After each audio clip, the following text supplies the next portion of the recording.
Hallelujah. प्रभु आप सभी को बड़ी बरकत दे, बड़ी आशीष दे। God bless you.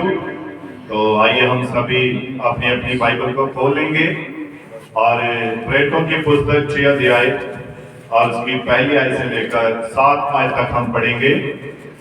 प्रेरितों की पुस्तक 6 अध्याय। उन दिनों में जब चेलों की संख्या बहुत बढ़ने लगी, तब यूनानी भाषा बोलने वाले इब्रानी भाषा बोलने वालों पर कुड़कुड़ाने लगे कि प्रतिदिन की सेवकाई में हमारी विधवाओं की सुधि नहीं ली जाती।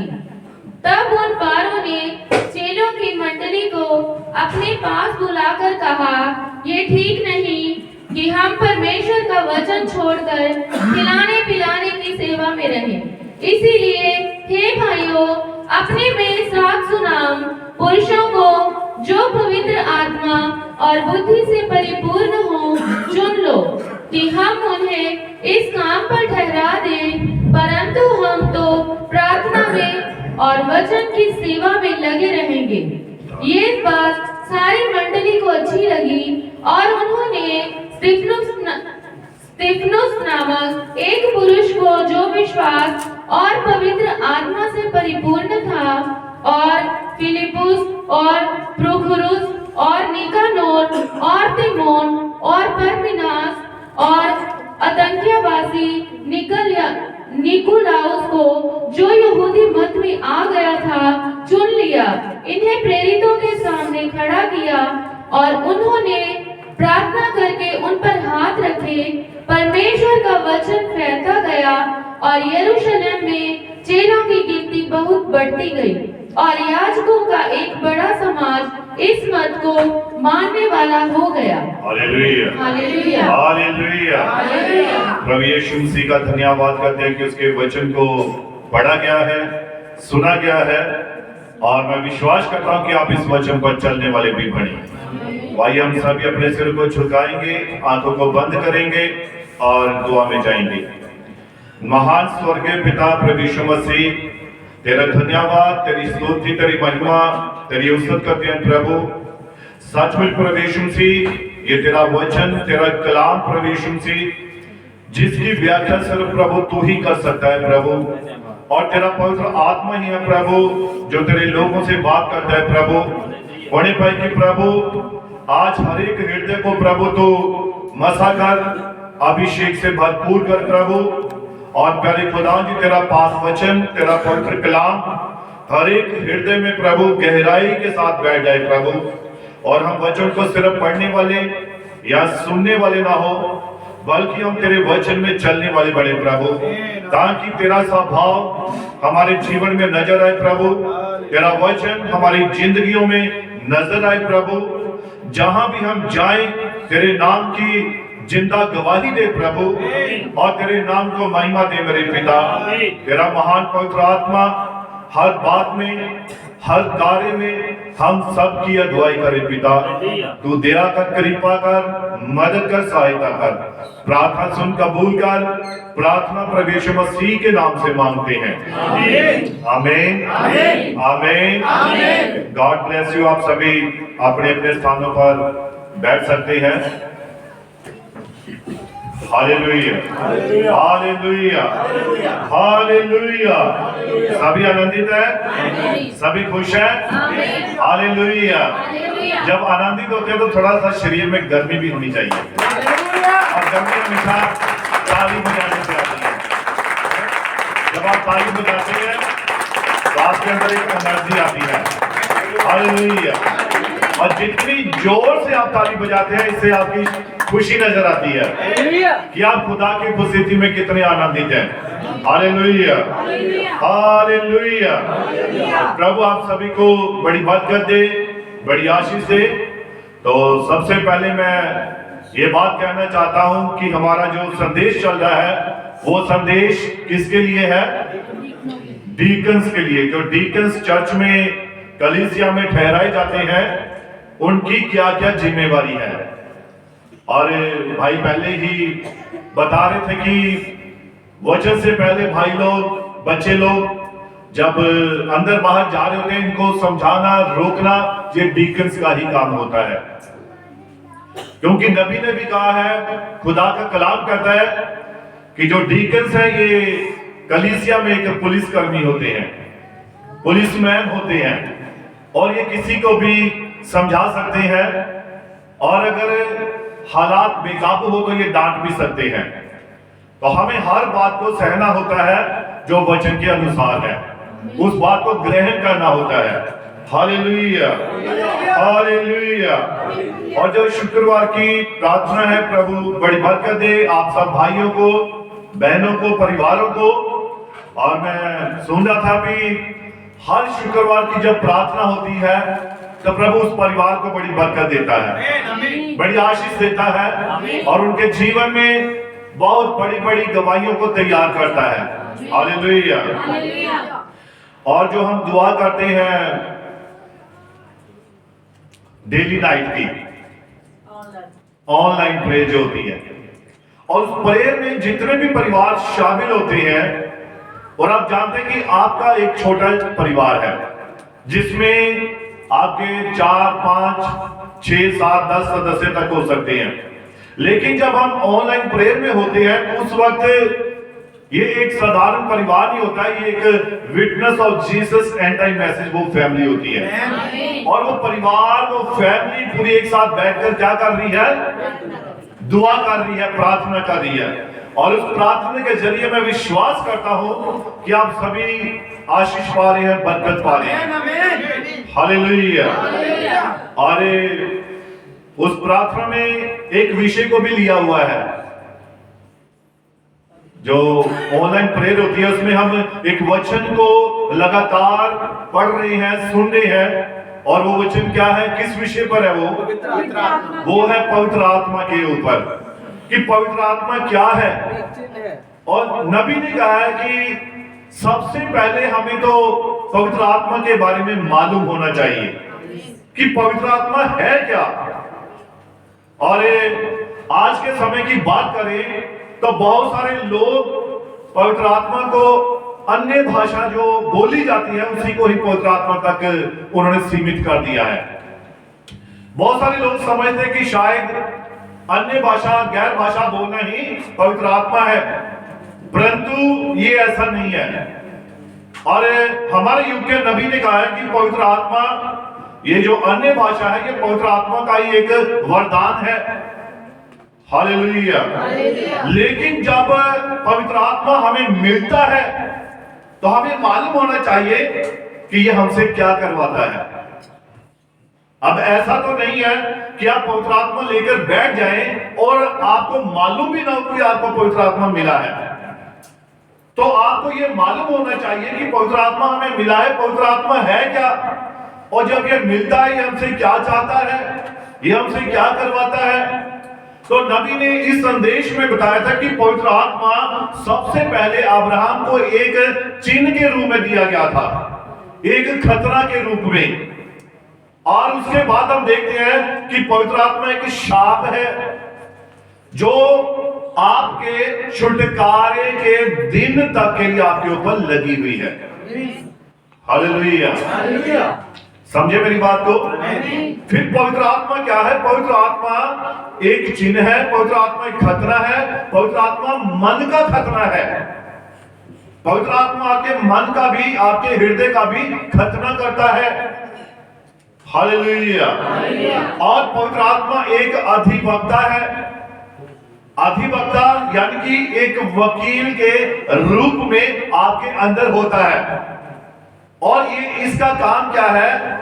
जब कभी आप सही होते हैं लेकिन फिर भी आपसे कभी ना कभी कोई ना कोई ऐसी बात हो जाती है, ऐसा काम हो जाता है जो आप करना नहीं चाहते थे परंतु हो गया, उस वक्त ये अधिवक्ता, ये वकील आपकी पैरवाई करता है कि प्रभु इसके मन में कुछ गलत नहीं था, इसका ये उद्देश्य नहीं था, ये ऐसा करना नहीं चाहता था परंतु अचानक हो गया। ये उस वक्त पवित्र आत्मा आपकी पैरवाई करता है। Hallelujah, hallelujah. फिर पवित्र आत्मा क्या है? पवित्र आत्मा सहायक है। पवित्र आत्मा मसीह है जो आपके अंदर है। हालेलुया। तो इसीलिए हमें पवित्र आत्मा के बारे में मालूम होना चाहिए। और जब नबी कहता है, बहुत सारे लोग समझते हैं कि पवित्र आत्मा क्या है, ये विश्राम है, सब्त का दिन है। और ये सब्त का मतलब क्या है? विश्राम। और असल में विश्राम हमें कहां से मिलता है? विश्राम है क्या? नबी कहता है कि विश्राम जब जो आपको मसीह के द्वारा मिलता है। संत मत्ती की अंजील 11 अध्याय उसकी 28 आयत में कहा है उसने, वहां क्या लिखा है? पढ़िए इसको थोड़ा। संत मत्ती की अंजील 11 उसकी 28। हे सब परिश्रम करने वालों और बोझ से दबे लोगों, मेरे पास आओ, मैं तुम्हें विश्राम दूंगा। हे सब परिश्रम करने वालों और बोझ से दबे लोगों। अब जो परिश्रम कर रहे हैं, जो मेहनत कर रहे हैं, यानी कि बोझ से दबे हुए हैं, उनके ऊपर कोई बोझ है, कोई परेशानी है, कोई चिंता है, कोई तंगी है, कोई मुसीबत है, और वो एक ऐसे बोझ के तले हैं कि उन्हें कुछ शांति नहीं है। लेकिन यीशु मसीह क्या कहता है कि हे सब परिश्रम करने वालों और बोझ से दबे लोगों, मेरे पास आओ, मैं तुम्हें विश्राम दूंगा। तो सब्त का दिन क्या है? सब्त क्या है? विश्राम है। और ये विश्राम प्रभु यीशु मसीह के वचन में है, उसके कलाम में है। जब वचन, ये विश्राम, ये शांति, मसीह की शांति हमारे हृदय में आ जाती है, तब हमें कोई चिंता नहीं होती है, हमें फिर एक विश्राम मिल जाता है। अब कोई टेंशन नहीं है, क्योंकि हमारा सारा बोझ किसने ले लिया? भाई यश गवाही दे रहे थे 25 लाख का कर्ज, ये थोड़ा नहीं होता है। 5 लाख का कर्ज थोड़ा नहीं होता है। 2 लाख का, 3 लाख का, 50,000 का, यहां तक कि किसी के 10 रुपए भी देने हो, ये भी कर्ज थोड़ा नहीं होता है। हालेलुया। लेकिन जब हम मसीह के पास आ जाते हैं, तब यीशु मसीह कहता है, हे सब परिश्रम करने वालों और बोझ से दबे लोगों, मेरे पास आओ, मैं तुम्हें विश्राम दूंगा। असल में होता क्या है? हम अपना बोझ मसीह को देना चाहते ही नहीं है। हम अपने कामों के द्वारा, अपनी बातों के द्वारा हम चाहते हैं कि अपना बोझ उतारें। सिंपल साधारण तरीका पीछे आयत में लिखी है ना, ऊपर यही वाली, ये सब परिश्रम करने वालों, बोझ से दबे लोगों, मेरे पास आओ। तो ये बिल्कुल साधारण शब्द मसीह ने कहे हैं, लेकिन इनकी सामर्थ बहुत बड़ी है। शब्द सुनने में आम हो सकते हैं, साधारण लग सकते हैं, परंतु जो इनकी सामर्थ है वो पहाड़ों को भी हिला देने की है। फिर कर्ज चाहे 25 लाख का हो, चाहे 5 का हो, चाहे 2 का हो, चाहे 1 का हो, सब खत्म। आपको मालूम भी नहीं पड़ेगा कि यह सब कैसे हो गया, क्योंकि जब हम मसीह के पास आते हैं तो सब्त क्या है? सब्त विश्राम। और विश्राम किसके पास है? मसीह के पास है। सारी चिंता, सारा बोझ मसीह के पास लिया। Hallelujah, hallelujah. तो डीकन्स की जिम्मेवारी है। और इस संदेश में जिसमें हमने पढ़ा है प्रेरितों की पुस्तक 6 अध्याय और 1 से लेकर 7 तक, और यहां पर डीकन्स की जरूरत पड़ गई थी कलीसिया को। हालेलुया। तो खुदा का जो कलाम है, खुदा का जो वचन है, इसे कभी भी इग्नोर मत कीजिए। अगर आप चर्च में बैठे हैं तो आपका संपूर्ण ध्यान वचन की ओर होना चाहिए, तभी आपका यहां पर बैठने का फायदा है। हालेलुया। तभी आप यहां पर अपनी आशीषों को, बरकतों को ले सकते हैं, तभी आप वचन को समझ सकते हैं, जब आपका पूरा ध्यान वचन की ओर होगा। अब ये ऐसा नहीं है कि ये सिर्फ डीकन्स के लिए ही प्रचार है, ये आप सभी के लिए है। आप सभी की कोई ना कोई जिम्मेवारी है कि नहीं है? यहाँ इस कलीसिया में जितने भाई बहन हैं, आप सभी के ऊपर कोई ना कोई जिम्मेदारी है। तो आप सभी के लिए ये वचन है। छोटी बच्ची रूहानी उसने एक जिम्मेदारी ले रखी है। वो जब खाना खाने का समय होता है तो वो अपने चम्मच वाली बाल्टी ले लेती है और सभी को चम्मच बांटती है। राजकुमार है, अपनी मम्मी के साथ आता है, इसे मालूम है कि मैंने ये यहाँ पर बैटिंग करनी है। और भी बच्चे हैं, बहुत सारे बच्चे हैं जो ये अपनी जिम्मेदारियों को समझ रहे हैं। तो बच्चों का ये हाल है तो बड़ों को कितना अधिक क्यों नहीं करना चाहिए। Hallelujah, hallelujah. मेरे ख्याल से शायद उसे कहना नहीं पड़ता है रूहानी को कि चम्मच बांटो बेटा। उसे मालूम है जब भी ये खाने का समय होता है वो भाग कर जाती है, अपनी बाल्टी ले लेती है और चम्मच बांटना शुरू कर देती है। और भी बच्चे हैं, भाई लोग हैं, बहनें हैं, सभी अपनी अपनी जिम्मेवारी को बखूबी निभा रही हैं। तो प्रभु इसके लिए आप सभी को बड़ी बरकत दे, बड़ी आशीष दे। लेकिन डीकन्स के लिए कुछ खास जिम्मेदारियां होती हैं। जितना बड़ा ओहदा उतनी बड़ी जिम्मेदारी है ना। जितना ज्यादा आपके पास होगा, लिखा खुदा के कलाम में, जब किसी के पास धन दौलत बढ़ जाती है तो लिखा है उसके खाने वाले भी बढ़ जाते हैं। ऐसा ही होता है ना। जब किसी के पास बहुत सारा धन आ जाता है ना तो उसके खाने वाले भी, फिर जो रिश्तेदार, जो भाई बहन, जो रूठे होते हैं ना, वो भी आकर मेल करना शुरू कर लेते हैं। वो भी उनके पास वापस आ जाते हैं। हालेलुया। तो इसीलिए जितनी बड़ी पोस्ट होगी उतनी बड़ी जिम्मेदारी होगी। तो ये डीकन्स की, नबी ने कहा ये पोस्ट छोटी नहीं है चर्च में, ये बड़ी एक गंभीर जिम्मेदारी है। और ये हम इसमें कुछ भी ढीलापन नहीं ला सकते हैं कि हम सोचे कोई बात नहीं, फलाना भाई कर ले गए, फलानी बहन कर लेगी।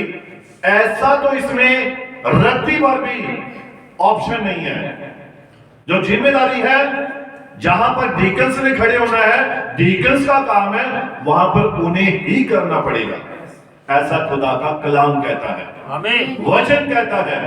हालेलुया। तो हमने पिछली बार हमने काफी बातें सीखी थी कि जो सेवक की एक जिम्मेदारी होती है, डीकन्स की जिम्मेदारी होती है कि सबसे पहले परमेश्वर के सामने उसे बिल्कुल नम्र बने रहना पड़ता है। परमेश्वर के सामने वो नम्र कैसे बन सकता है? क्या वो सिर्फ घुटनों के बल रहे तभी नम्र है? वो कलीसिया के बीच में, कलीसिया के भाई बहनों के साथ उसे नम्र बने रहना होता है। लेकिन ये एक समय होता है, नम्र बने रहने का भी एक समय होता है। यीशु मसीह से बढ़कर कोई नम्र था? बताइए, यीशु मसीह को कभी गुस्सा आया? Good, very good, God bless you. कहां पर आया गुस्सा बताइए? कोरडा पड़ा था जब। हाँ, उसे गुस्सा अपने पिता के घर में, भवन में ही आया था। और ये वो गुस्सा नहीं था, ये था सुधार वाला गुस्सा। वो ताड़ना वाला गुस्सा था। वो गुस्सा नहीं था, आज से मैं तेरे से बात करनी, बात भाई जाओ, मैं यहां नहीं आऊंगा। ये गुस्सा नहीं था, क्योंकि वो उसे अपने पिता का घर मानता था। वो जानता था कि ये मेरे पिता का घर है, जहां पर उसके वचन को प्रचार किया जाता है। हालेलुया। यीशु मसीह को वहां पर गुस्सा आया, और गुस्से में उसने क्या किया? फिर गुस्सा थोड़ा नहीं था, वो बहुत जायदार गुस्सा था, जबरदस्त गुस्सा था, बड़ी जबरदस्त ताड़ना थी। यीशु ने कोड़ा बना लिया, और उस कोड़े से क्या किया उसने? उन सभी को बाहर निकाल दिया जो परमेश्वर के भवन में, खुदा के भवन में गलत काम कर रहे थे। तो बाइबल कहती है कि यीशु मसीह तो सबसे नंबर दीन था। लिखा आखिरी तक, मौत तक चुप रहा, वफादार रहा। तो इसीलिए हर एक बात का एक समय होता है। ऐसा नहीं कि पास्टर जी कभी डांटते नहीं है, बोलते नहीं है, तो ये एक समय चल रहा है। लेकिन जब वो समय आएगा डांटने का भी समय हो गया, समझाने का भी समय होगा, हर बात का समय होगा। Hallelujah, hallelujah. तो इसीलिए परमेश्वर के सामने डीकन्स को क्या बने रहना है?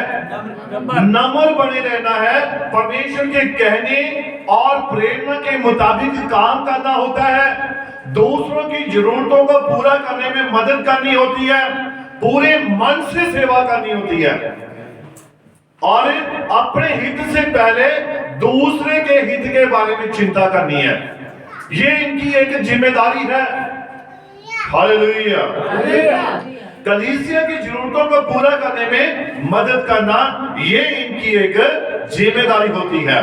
Hallelujah, hallelujah. और नबी कहता है दूसरी बात की, जब आपको सेवा करने का मौका मिलता है, आप हमेशा अपनी पूरी कोशिश करें कि आपको एक ऐसे व्यक्ति के रूप में देखा जा सके जिससे आपके ऊपर भरोसा किया जा सके।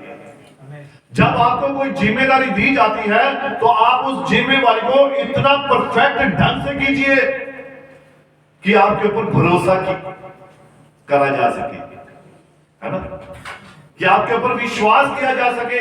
ये फलाना व्यक्ति, ये भाई या ये बहन, ये इस जिम्मेदारी को पूरा करता है या करती है, ये विश्वास होना चाहिए। हालेलुया। नबी कहता है आपको ऐसा व्यक्ति नहीं बनना है जो हमेशा चीजों को, जिम्मेदारियों को शुरू तो करता है लेकिन कभी भी उन्हें पूरा नहीं करता है। ऐसे व्यक्ति नहीं बनना है।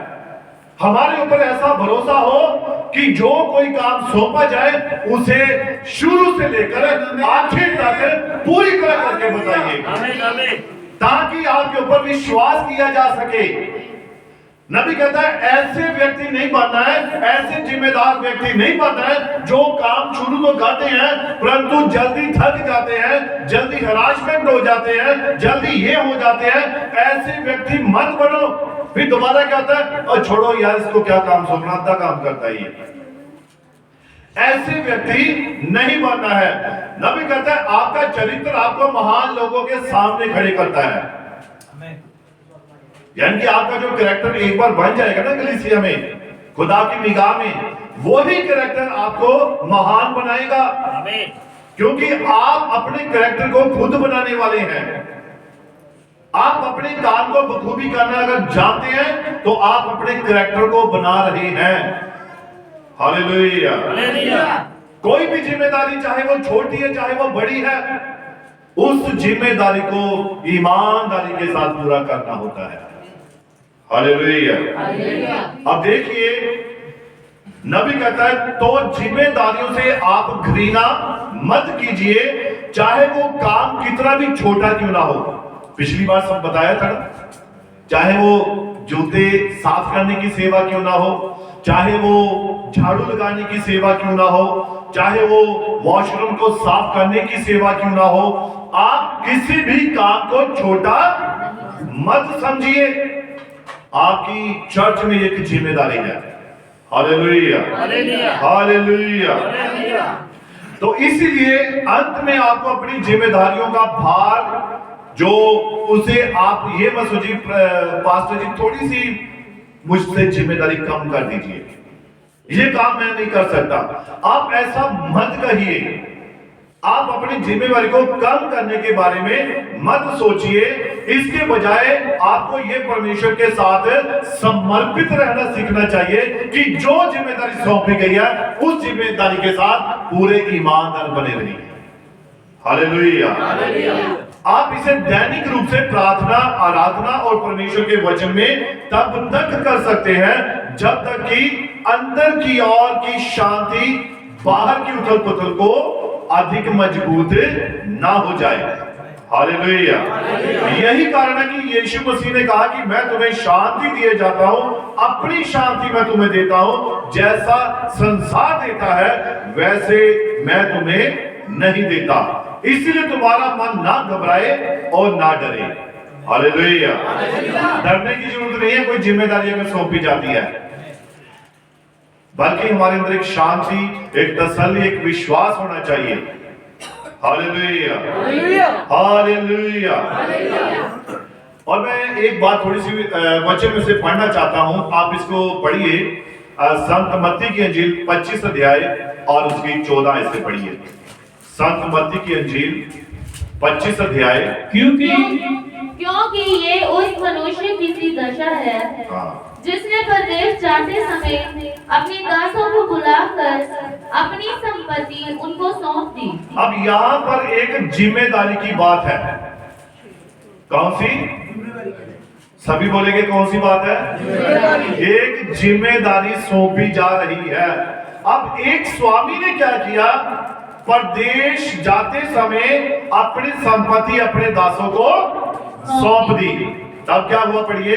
उसने एक को 5 तोड़े, दूसरे को 2। अब उसने क्या किया? एक व्यक्ति को, एक दास को 5 तोड़े, दूसरे को 2 तोड़े और तीसरे को एक तोड़ा सौंप कर चला गया। हाँ जी, पढ़िए। अर्थात हर एक को उसकी सामर्थ्य के अनुसार दिया। अब देखिए, यहाँ खास बात है, ध्यान दीजिए। जिम्मेदारी जो दी गई है ये सामर्थ्य के अनुसार दी गई है। समझे बात को? अब छोटा बच्चा उसे कहे भी आकर इस पुलपिट को उठा सकता है? अगर उसे कहे ये चेयर्स आप उठाओ तो वो नहीं। सामर्थ्य के अनुसार उसने सौंपा है। एक को 5, एक को कितने? एक को 2 और एक को 1 तोड़ा। सामर्थ्य के अनुसार कि कितना वो काम कर सकता है, उसके अनुसार। अब ये परख किसने करनी है? ये स्वामी ने। जब डीकन्स के ऊपर जिम्मेदारी आ जाती है तो कलीसिया में उन्होंने ही देखना है कौन भाई कौन बहन क्या काम कर सकते हैं। वो उनकी ड्यूटियां लगा सकते हैं, वो उन्हें काम सौंप सकते हैं सामर्थ्य के अनुसार, उनकी लियाकत के अनुसार। अब एक भाई ऐसा हो जो बिल्कुल भी पढ़ना ना चाहता हो और उसे हम कहें कि इतवार की बंदगी में फिर बाइबल तूने पढ़नी है, तो वो क्या बाइबल पढ़ पाएगा? तो उसमें ये वाली लियाकत नहीं है, वो नहीं पढ़ पाएगा। तो आप उसे अगर ये काम सौंपेंगे तो ये उसकी सामर्थ्य के अनुसार नहीं है।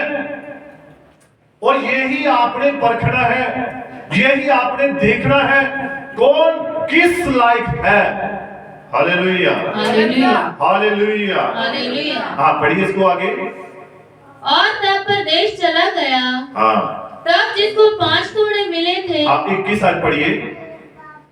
उसके स्वामी ने उससे कहा, धन्य हे अच्छे और विश्वास योग्य दास, तू थोड़े में विश्वास योग्य रहा। अब देखिए, जब जिसको 5 तोड़े दिए थे उसने कमाकर कितने लाया? 10 तोड़े। यानी कि 5 के साथ उसने 5 और दिए। जिसने 2 थे उसने 4 लाकर दिए और जिसके पास 1 था उसने वो भी नहीं किया। एक ही जिम्मेवारी दी, वो उस एक जिम्मेवारी को भी पूरा नहीं कर पाया। लेकिन जिसने 5 के बदले 10 तोड़े दिए, यानी कि 10 तोड़े करके दिए, तो उसके बारे में स्वामी क्या कह रहा है? धन्य है अच्छे विश्वास योग्य दास, तू थोड़े में विश्वास योग्य रहा, मैं तुझे बहुत वस्तुओं का अधिकारी बनाऊंगा और अपने स्वामी के आनंद में सहभागी हो। वैसे उसने दूसरे को भी बरकत दी। ये ध्यान से सुनिए, इनाम मिल रही है आपको। आपकी इन जिम्मेदारियों के बदले प्रभु की ओर से आशीषें मिलनी है, बरकतें मिलनी है। फिर वो जिम्मेदारी चाहे छोटी है चाहे वो बड़ी है। आप ऐसा मत समझिए कि मैं ही अकेला काम कर रहा हूं, मुझे कोई देख नहीं रहा है, पास्टर जी मुझे शाबाश नहीं दे रहे हैं, कलीसिया वाले मुझे देख नहीं रहे हैं। आप ऐसा अपने मन में विचार मत लाइए। जो आपको जिम्मेदारी सौंपी गई है उसे चुपचाप करते रहिए। आपके लिए इनाम है, जैसे इन्हें इनाम अभी मिले नहीं है, लेकिन उसने वायदा दिया है। आमीन। क्या दिया है? वायदा दिया है। धन्य है अच्छे विश्वास योग्य दास, तू थोड़े में विश्वास योग्य रहा, मैं तुझे बहुत वस्तुओं का अधिकारी बनाऊंगा। है ना, बनाया नहीं है, बहुत वस्तुओं का अधिकारी बनाऊंगा। तो वो इसमें कितना आनंदित है, कितना खुश है कि मुझे ये प्रॉमिस मिल गया, मुझे ये वायदा मिल गया, मुझे ये कमिटमेंट मिल गई। हालेलुया। आज दुल्हन के पास आप रैप्चर में चले गए हैं, आप यही है ना अभी, परंतु आपके पास एक वायदा है, हम उठाए जाएंगे, हम रैप्चर में जाएंगे, हम मसीह के साथ हवा में मिलन करेंगे। ये एक दुल्हन को वायदा मिला है और इस वायदे को हमने पकड़ा हुआ है। Hallelujah, hallelujah. अब देखिए, जो दुष्ट दास था जिसने जिम्मेदारी को निभाया नहीं, उसके बारे में कलाम क्या कहता है, पढ़िए। तब जिसको एक तोड़ा मिला था, उसने आकर कहा, हाँ जी, हे स्वामी, मैं तुझे जानता था। अब जिसको एक तोड़ा मिला था, उसने आकर क्या कहा कि हे स्वामी, मैं तुझे जानता था कि तू कठोर मनुष्य है। क्या है तू? कठोर मनुष्य। उसे मालूम था मेरा स्वामी बड़ा कठोर है, ये जहां नहीं बीजता वहां से क्या करता है, काट लेता है, जहां नहीं बिखेरता वहां से इकट्ठा कर लेता है। ये बड़ा कठोर व्यक्ति है भाई, ये बड़ा सख्त व्यक्ति है। मैं स्वामी तुझे जानता था, पढ़िए। तू जहां कहीं नहीं बोता वहां काटता है, तू जहां कहीं नहीं बोता वहां तू काटता है, और जहां नहीं छींटता वहां से बटोरता है, और जहां पर तू नहीं छींटता वहां से बटोरता है। पढ़िए। इसीलिए मैं डर गया, और जाकर तेरा तोड़ा मिट्टी में छिपा दिया। हाँ, पढ़िए। देख, जो तेरा है वह ये है। उसके स्वामी ने उसे उत्तर दिया, हे दुष्ट और आलसी दास। अब उसके स्वामी ने क्या कहा, ध्यान से सुनिए। आप सुनिए, ये दास कैसा है? ये दास ये काम करने में आलसी है, और आलसी के साथ साथ दुष्ट भी है। देखो कितना ये खतरनाक सेवक है। जिम्मेदारी तो ले ली, परंतु जो जिम्मेदारी पूरी नहीं करता, और कलाम कहता है वो दुष्ट है और साथ में आलसी भी है। जो प्रभु के काम में ढील करता है वो चिथड़े पहनता है। ऐसा नीति वचन में लिखा है, ऐसा कलाम में लिखा है। जो प्रभु की जिम्मेदारी को पूरा करने में ढील बरतता है वो चीथड़े पहनता है। तो ये दास कैसा है? ये दुष्ट भी है और आलसी भी है। पढ़िए। जब तू ये जानता था कि जहाँ मैंने नहीं बोया वहाँ से काटता हूँ, हाँ पढ़िए, और जहाँ मैंने नहीं छीटा वहाँ से बटोरता हूँ, हाँ पढ़िए, तो तुझे चाहिए था कि मेरा रुपया सर्राफों को दे देता। तो तुझे चाहिए था कि मेरा रुपया किसको दे देता? सर्राफों को दे देता, मैं ब्याज समेत उनसे ले लेता। हालेलुया। यानी कि जिम्मेदारी ले तो ली, परंतु पूरी नहीं की। जिम्मेदारी पूरी करना ये एक अच्छे सेवक का काम है, और जो जिम्मेदारी को पूरा नहीं करता वो दुष्ट है और आलसी है। अब जब ये दुष्ट और आलसी दासन मेहनत नहीं करता है, तो ये बाइबल में लिखा है, खुदा के कलाम में, किसके नीचे दब गया? कर्ज के नीचे, बोझ के नीचे दब गया। हालेलुया। अब देखिए यहां पर क्या है कि, और इस दास को सब कुछ पता है, उसे पता है कि वचन क्या कहता है, मेरा स्वामी कैसा है, उसे पता है कलीसिया को जो कि खुदा के लोग हैं उन्हें श्राप नहीं देना है, पर फिर भी वो काम करता था जो सही नहीं था। वो ऐसे काम करता था जो वचन के अनुसार नहीं था। दुष्ट और आलसी दास। और लिखा कलाम में कि वो श्राप देने में प्रीति रखता था। क्या करता था? श्राप देने में प्रीति रखता था। श्राप, कईयों को श्राप देने का बड़ा मजा आता है। कईयों को श्राप देने का बड़ा मजा आता है, वो श्राप ही देते रहेंगे, तेरा काम ही ना बने, तुझे ये हो जाए, तुझे वो हो जाए। हमेशा उनके मुख में से ऐसी बातें ही निकलती रहती हैं। और ये 109 भजन संहिता उसकी 17 आयत में लिखा है कि वह श्राप देने में प्रीति रखता था। और देखिए यही दुष्ट सेवक आलसी सेवक अपने कर्ज के नीचे डूब गया और इसके ऊपर ब्याज पर ब्याज पड़ता रहा। और इसको हम देखते हैं संत मत्ती की इंजील 18 अध्याय 23 आयत, थोड़ा इसको पढ़िए। संत मत्ती की इंजील 18 अध्याय उसकी 23। इसलिए स्वर्ग का राज्य उस राजा के समान है जिसने अपने दासों से लेखा लेना चाहा। अब देखिए, पहले हमने वहां पर क्या पढ़ा कि उन्हें जिम्मेदारियां सौंपी। उन्हें एक को 5 तोड़े, एक को 2 तोड़े और एक को 1 तोड़ा सौंपा। फिर उनको आशीषें मिली, ब्लेसिंग मिली। अब यहाँ पर लिखा है कि एक स्वामी ने जिसने क्या किया था, अपने सेवकों से हिसाब लेना चाहा। पढ़िए, जब वह लेखा लेने लगा और जब वह लेखा लेने लगा तो एक जन उसके सामने लाया गया। हाँ पढ़िए, जो 10,000 तोड़े का कर्जदार था। अब देखिए, उसके सामने, स्वामी के सामने एक ऐसा दास लाया गया जो 10,000 तोड़े का कर्जदार था। पढ़िए, जबकि चुकाने को उसके पास कुछ न था। और चुकाने को उसके पास कुछ ना था। अब देखिए, इसके पास ये कर्ज इतना कैसे बढ़ गया?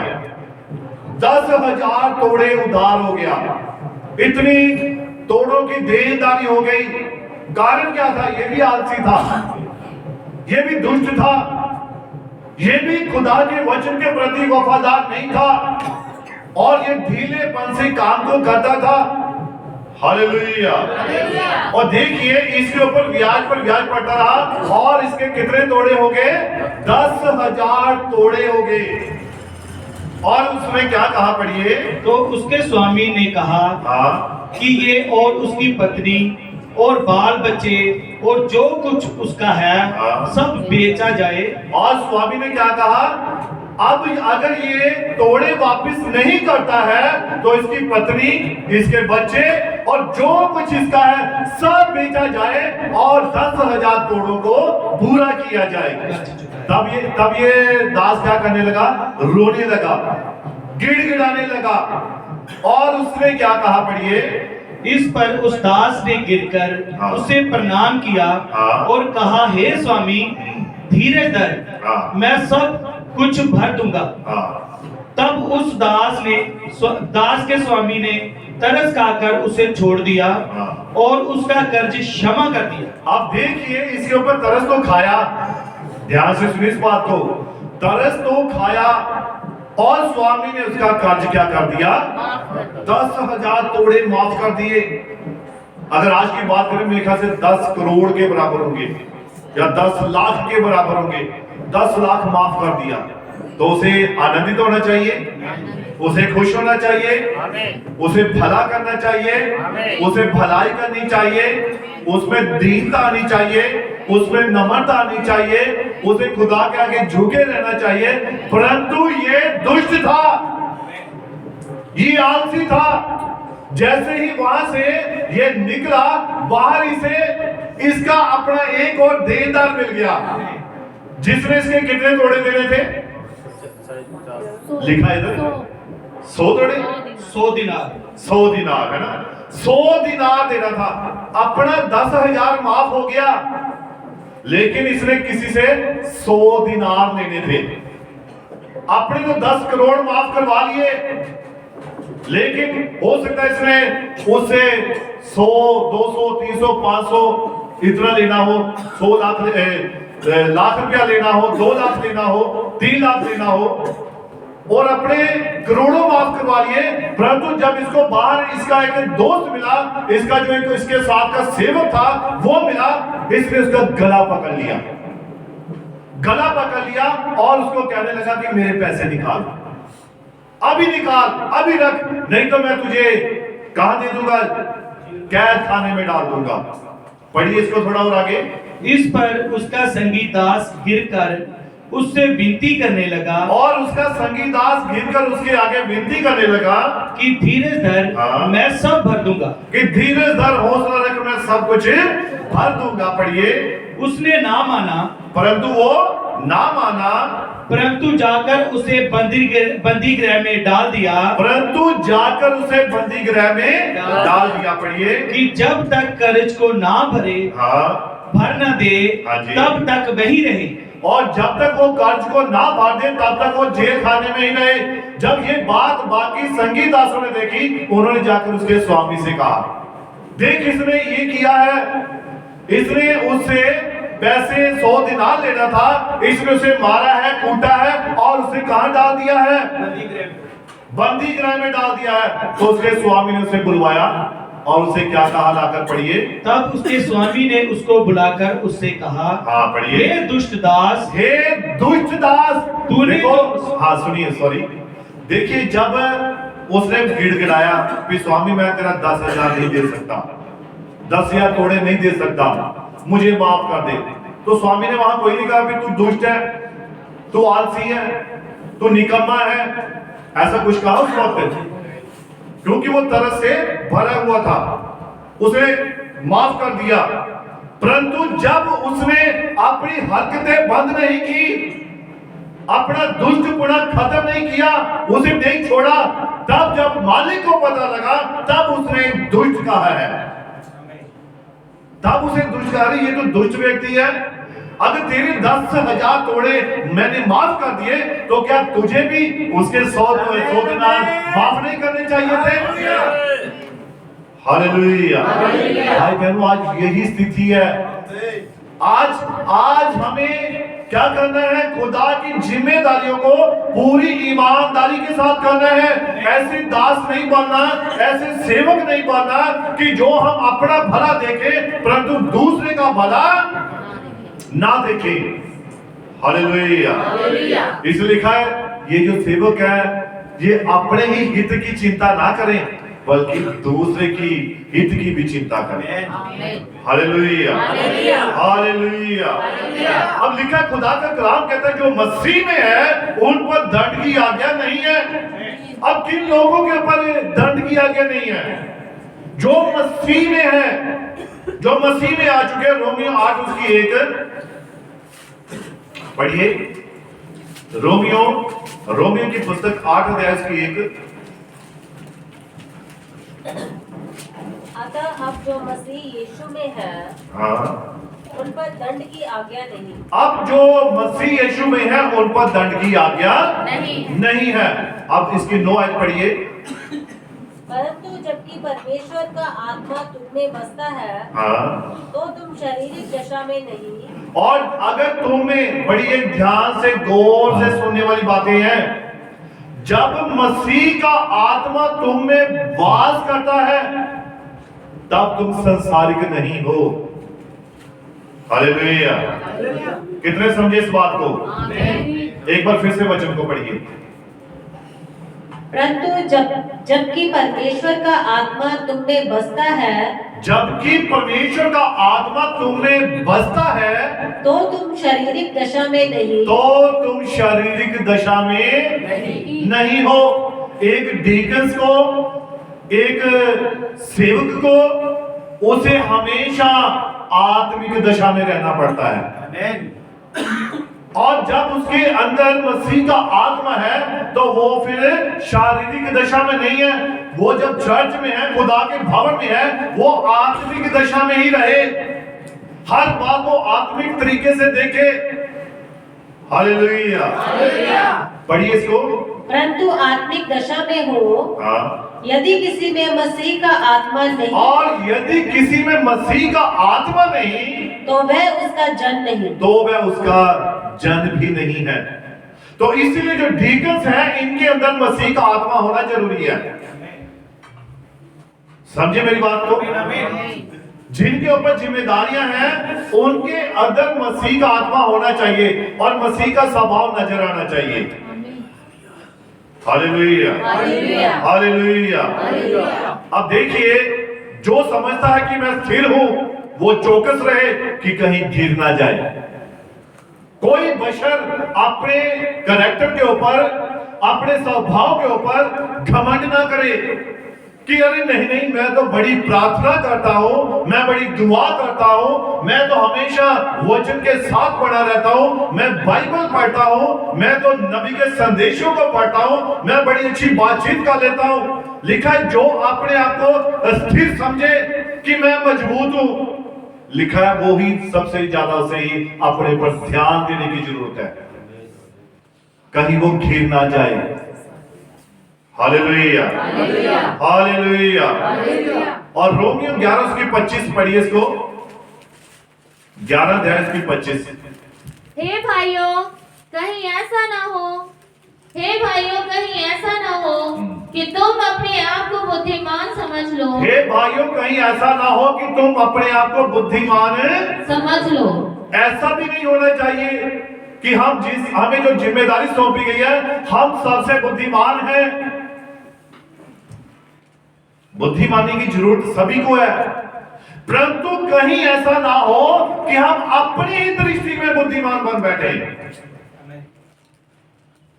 समझे ना मेरी बात को? प्रचार जो हो रहा है ना, ये जिम्मेदारी का है। ये जिम्मेदारियां छोटी जिम्मेदारियां नहीं है। नबी कहता है डीकन्स की जिम्मेदारी बड़ी सख्त जिम्मेदारी है। Hallelujah, hallelujah. और पढ़िए इसको आगे। इसीलिए मैं नहीं चाहता कि तुम इस भेद से अनजान रहो। इसीलिए मैं नहीं चाहता कि तुम इस भेद से अनजान रहो कि जब तक अन्य जातियां पूरी रीति से प्रवेश ना कर ले, पढ़िए, तब तक इस्राएल का एक भाग ऐसा ही कठोर रहेगा। पढ़िए। अब देखिए, एक कलीसिया में बहुत स्वभाव वाले लोग होते हैं, हर एक का अलग अलग स्वभाव होता है। इज़राइल के लिए आशीषें अलग हैं और अन्य जाति के लिए, दुल्हन के लिए आशीषें अलग हैं। Hallelujah, hallelujah. अब देखिए, जब आप यहाँ पर डीकन्स जो अपनी जिम्मेदारी को कलीसिया में निभा रहे होते हैं, इन्हें हर किसी के ऊपर कठोर होने की जरूरत नहीं है, है ना? इज़राइल क्यों कठोर किया गया? हो सकता है उसे कठोर खुदा ने किया, क्योंकि इज़राइल की जो आशीष थी वो किसके ऊपर थी? अन्य जाति के ऊपर थी। उनकी वजह से आपको आशीष मिल रही है। इज़राइल की वजह से ही आज हमारे पर परमेश्वर का अनुग्रह है और उनके हृदय नबी कहते हैं कठोर किए गए हैं। कठोर इसलिए उनकी कठोरता ने हमारे अंदर नरमाई को लेकर आई है। और फिर एक ऐसा समय आएगा कि वो अपनी आशीषों को दोबारा प्राप्त करेंगे। हालेलुया।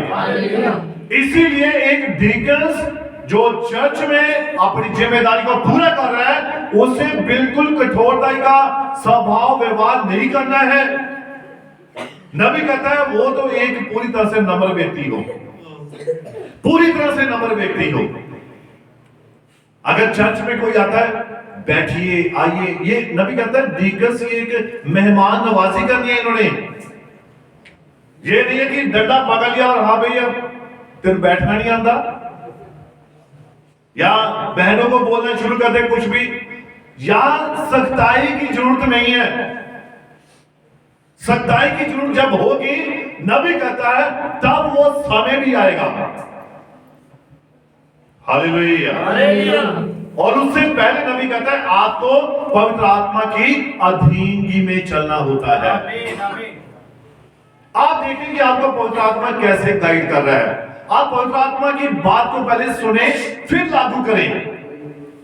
फिर आप किसी को डांटे, किसी को बोले। पढ़िए इसको और आगे। और इस रीति से सारा इज़राइल उद्धार पाएगा। और फिर इस रीति से सारा इज़राइल क्या करेगा? उद्धार पाएगा। पढ़िए। जैसा लिखा है, छुड़ाने वाला सिय्योन से आएगा। हाँ जी। और अभिषिक्त को याकूब से दूर करेगा। हाँ पढ़िए। और उनके साथ मेरी यही वाचा होगी, जबकि मैं उनके पापों को दूर कर दूंगा। सुसमाचार के भाव से तो तुम्हारे लिए वे परमेश्वर के बैरी हैं, परंतु चुन लिए जाने के भाव से वे बाप दादों के कारण प्यारे हैं। कैसे हैं? बाप दादाओं के कारण क्या है, चुन लिए जाने के कारण अपने बाप दादाओं के प्यारे हैं। हालेलुया। हालेलुया। आप पढ़िए इसको और आगे। क्योंकि परमेश्वर के वरदान और बुलाहट अटल है। हाँ जी। क्योंकि जैसे तुमने पहले परमेश्वर की आज्ञा ना मानी, परंतु अभी उनके आज्ञा ना मानने से तुम पर दया हुई। आप देखिए यहाँ पे लिखा है, क्योंकि जैसे तुमने पहले परमेश्वर की आज्ञा ना मानी। पहले आप आज्ञा मानते थे परमेश्वर की? जब आप मसीह में नहीं थे, नहीं मानते थे। जो भी पास्टर कहते थे, पास्टर लोग घरों में आते थे, वो बड़ा कहते ऐसा मत करो, शराब मत पियो, झगड़ा मत करो, लड़ाई मत करो, ये मत करो। तब कहना मानते थे? कहते थे पास्टरों का काम ही है बोलना। तब हम ऐसा कह के कान फेर लेते थे, उनकी बातों के ऊपर ध्यान नहीं देते थे। परंतु वो ही अनुग्रह का समय था। Hallelujah, hallelujah. देखा, क्योंकि जैसे तुमने पहले परमेश्वर की आज्ञा ना मानी, परंतु अभी उनकी आज्ञा ना मानने से तुम पर दया हुई है। इजराइल के, यहूदियों के, उनकी आज्ञा ना मानने से हम पर दया हुई है, हम पर अनुग्रह हुआ है। हालेलुया। और आगे पढ़िए इसको। वैसे ही उन्होंने भी अब आज्ञा ना मानी कि तुम पर जो दया होती है, इससे उन पर भी दया हो। पढ़िए। क्योंकि परमेश्वर ने सबको आज्ञा उल्लंघन का बंदी बना कर रखा, ताकि वह सब पर दया करे। और इसीलिए परमेश्वर क्या करता है, वो हर एक को आज्ञा उल्लंघन का बंदी बनाकर रखा। यानी कि गलती किसी से भी हो सकती है ना? गलती किसी से भी हो सकती है, ताकि आपके ऊपर क्या हो, दया हो। इसलिए नबी कहता है, खुदा का कलाम कहता है, जो समझदार में स्थिर हो वो चौकस रहे कि कहीं गिर ना जाए। और रोमियो 11:25 वहां जब हमने पढ़ा है पहली आयत में, ज्यादा समझदार भी नहीं बनना है कि कहीं हम ही उस आज्ञा उल्लंघन के बीच में गिने जाएं। हालेलुया। अब देखिए रोमियो 12:1 पढ़ेंगे।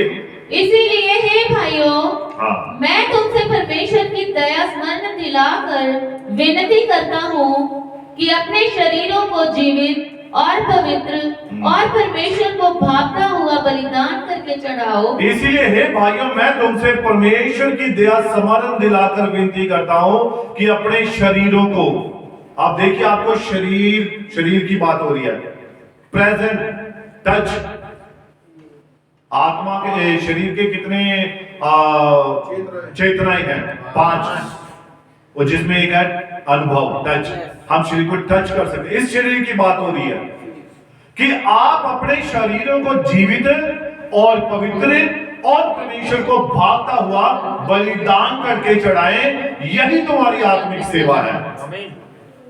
ये एक डीकन्स की सेवा है, एक सेवक की सेवा है। नबी ने हर एक के बारे में, सेवा के बारे में बताया है। ये सीओडी मैसेज है ना, कलीसिया का प्रबंध, आप सभी ने शायद पढ़ा होगा। इसमें नबी ने सब कुछ बताया कि जो संडे स्कूल का टीचर है उसकी क्या जिम्मेदारी है, जो साउंड सिस्टम वाले उनकी क्या जिम्मेदारी है, जो गीत गाने वाले उनकी क्या जिम्मेदारी है, सभी के बारे में है। ये कलीसिया का प्रबंध, नबी का संदेश है। और हम नबी के संदेश को ही मानने वाले विश्वासी हैं। नबियों के, डीकनों का ठहराया ज्यादा, और यह है द प्लेसिंग ऑफ डीकन्स, और यह है 5-fold मिनिस्ट्री।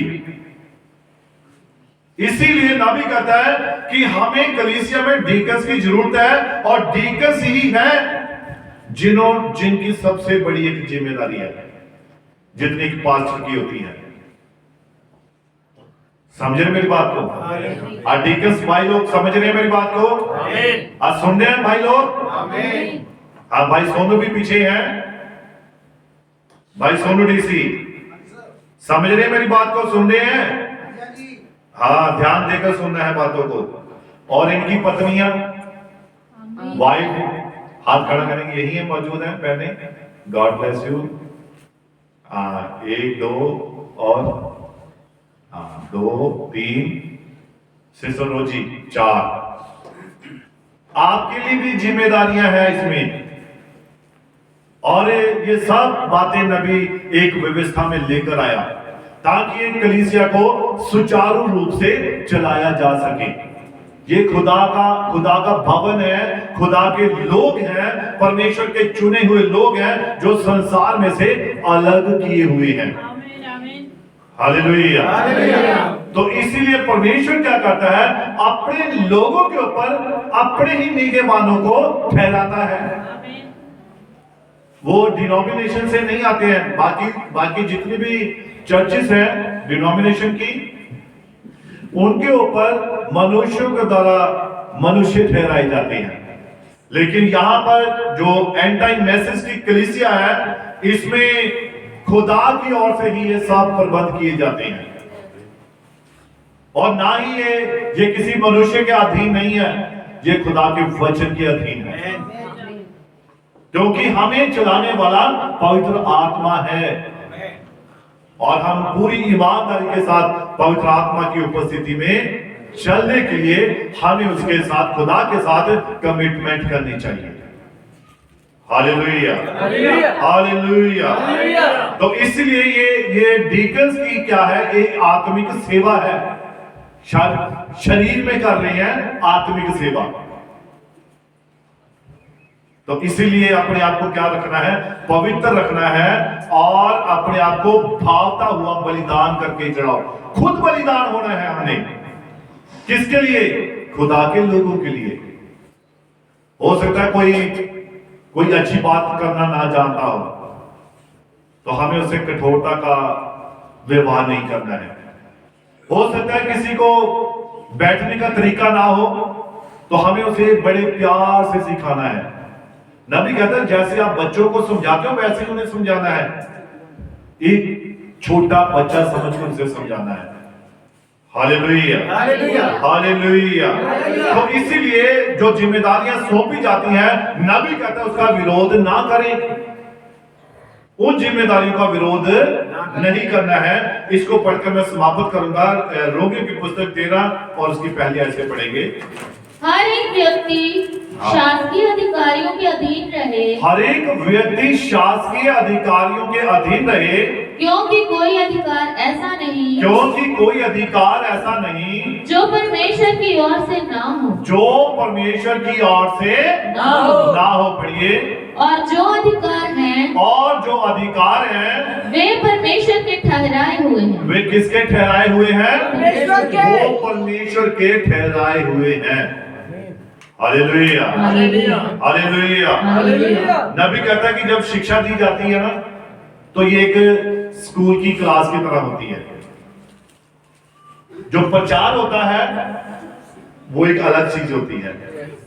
जो शिक्षा होती है, इसमें आपको अपनी पेंसिल, आपकी कॉपी और आपका पूरा तन मन यहां पर होना चाहिए आत्मा के साथ, और हर बातों को इन्हें नोट करना चाहिए। हालेलुया।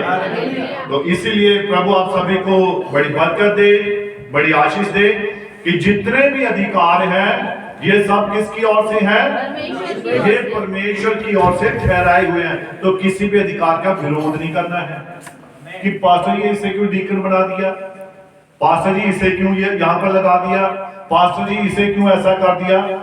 इन बातों का विरोध नहीं करना है। तो जो कोई लिखा है खुदा के कलाम में, इसी में आप पढ़ लेना घर में जाकर। इसलिए जो कोई अधिकार का विरोध करता है वह परमेश्वर की विधि का सामना करता है। बस दुल्हन का काम क्या है, विश्वासी का काम क्या है, जो मंच से, पुलपिट से आत्मा में होकर बोला जाता है आमीन, उस बात को आमीन कहना है। परखना अपनी है ना। खुदा ने आपको समझ दी है, ये वचन दिया है, बाइबल, पवित्र बाइबल दिया, नबी के संदेश दिए हैं। आपने इन बातों के द्वारा बातों को परखना है कि क्या ये ऐसा ही कहा लिखा है इनमें, जो पास्टर जी ने प्रचार किया है, जो बोला गया है, क्या इनमें लिखा है वैसा ही। आप इनके द्वारा मिलान कीजिए। इसीलिए किसी भी बात का विरोध नहीं करना, क्योंकि हर एक अधिकार परमेश्वर की ओर से है। तो प्रभु आप सभी को बड़ी बरकत दे, बड़ी आशीष दे। God bless you.